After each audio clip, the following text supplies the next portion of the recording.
Great, let's do quiz number 4 in MIDI 1.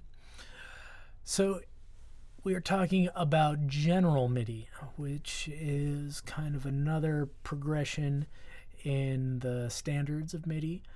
I would say not quite as popular as the general MIDI standard itself, but it has its uses and it shows up in a bunch of places and still worth talking about and recognizing it if you ever come across it.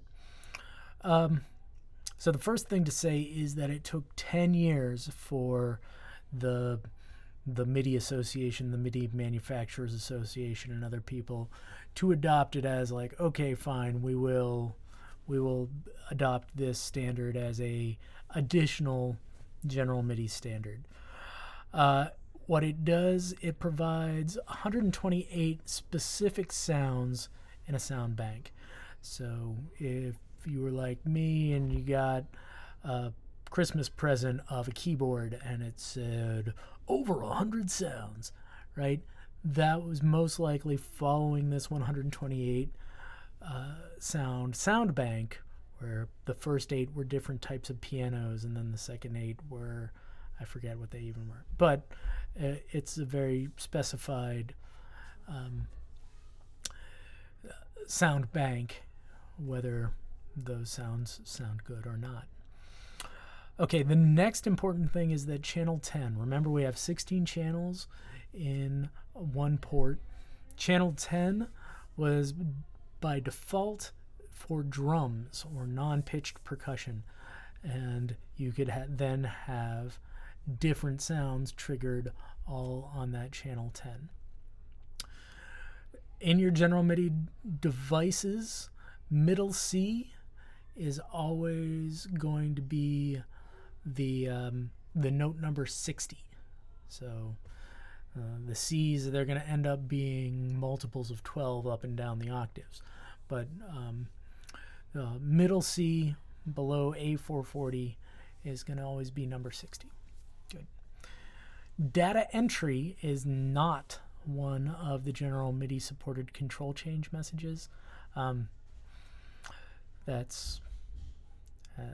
guess that's just the one that they came up with when they were looking for a general MIDI input that could sound real. Okay, the most common file extension, I guess the only one that I've really ever seen, is .mid for a standard MIDI file. The video files that we would use, they don't provide any of the things that you really need. So the answer to that question is none of the above. You don't need any of those parameters for a MIDI video file. So we did talk a little bit about, well, I guess we've talked a lot about the MIDI spec, the specifications, and then kind of on top of this, we've got general MIDI. Roland kind of has their system exclusive version, which they call GM Plus standard. So general MIDI Plus, moving on further. Type 2 standard MIDI files. Remember when I think the very first lecture, maybe even, we did type 0, 1, and 2. Type 2 is what we use for drum machines and for those types of patterns. And lastly, it is true that the general MIDI standard offers integrated effects with more control over the sound's timbre and presence. So things like reverbs and delays are actually included in general MIDI where they were not in the MIDI standard.